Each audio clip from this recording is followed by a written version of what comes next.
Millennials are moving in fast, no pun intended. In fact, JPAR Real Estate says there are 71 million millennials in the United States, and they now represent 37% of the total national home buying market.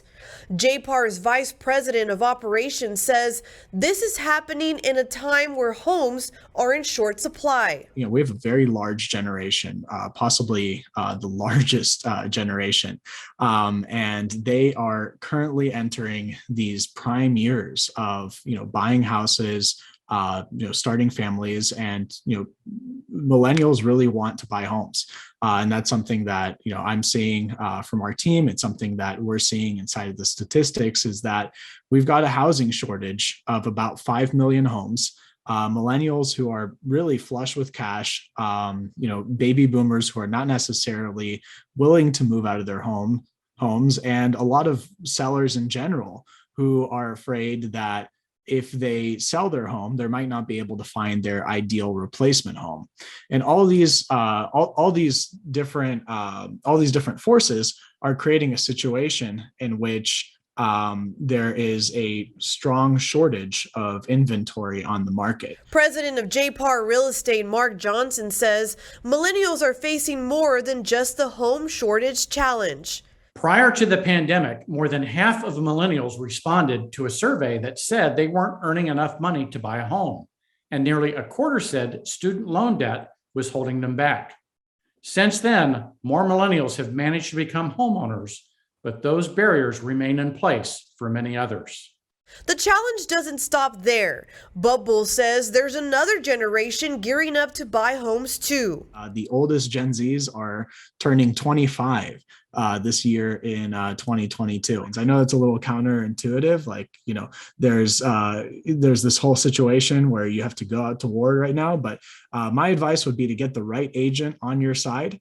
And dive into the housing market, because we don't see necessarily any savings that you would really rack up by waiting. And on the other hand, if you're renting right now, then you're probably just going to be throwing more money into rent rather than starting to build an appreciating asset.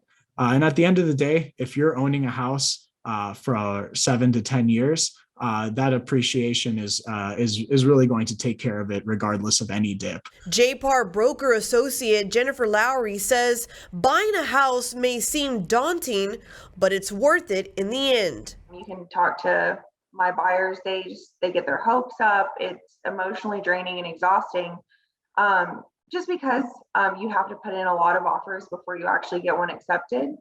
But I will say it is still a good investment. It really is. I mean, because if your alternative is to continue renting, then you're not saving anything. You're not putting anything towards yourself or building your wealth, your personal wealth. It's difficult. Yes, it's exhausting and overwhelming, but it definitely is worth it. But that's most things in life, right? Like if it's worth it, it'll be hard. All hope is not lost. You can still find your dream home going into the process equipped and knowing it may take a few tries before finding the one. Tips for millennial home buyers. If you're looking to buy a home, I've got a few bits of advice for you. First, find a full-time, hyperlocal professional real estate agent to work with.